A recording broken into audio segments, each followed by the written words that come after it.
Mark 10 is the words of Jesus, verses 8 and 9.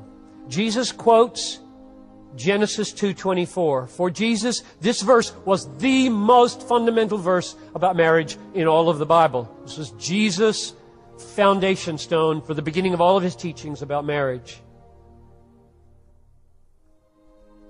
Verse 8, Mark 10. The two shall become one flesh.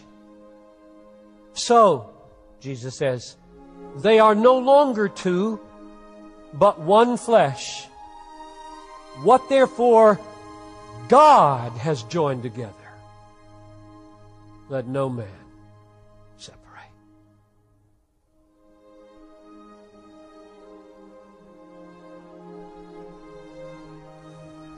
That's huge. Do you feel the weight of that? Engaged couples, married couples.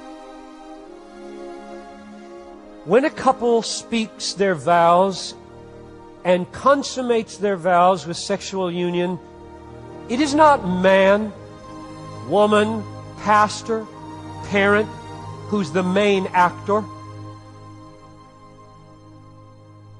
God is.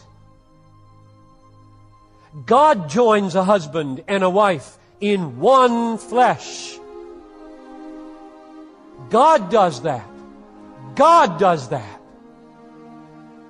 From which Jesus draws the awesome conclusion, what God has joined, no man may separate.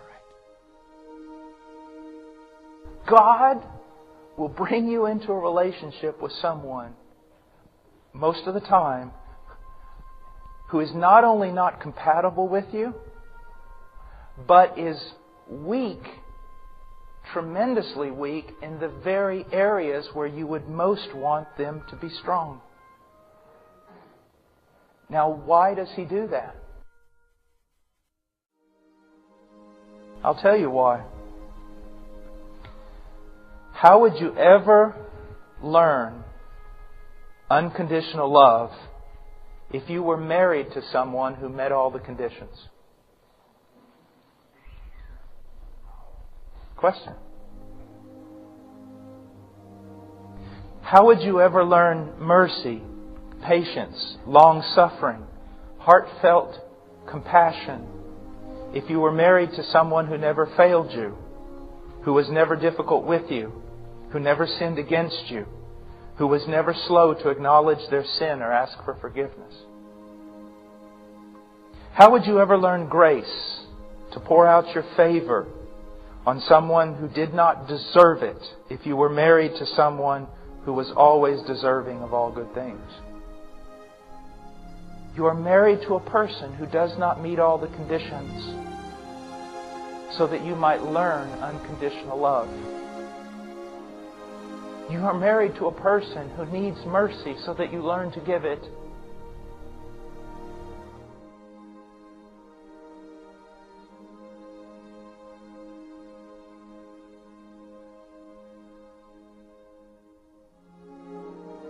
God has made the two into one.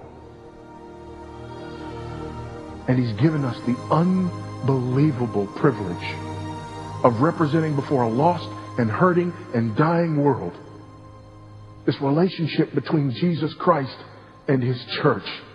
And it is awesome in the true sense of the word. We are absolutely not up to the job. But praise God, He is able.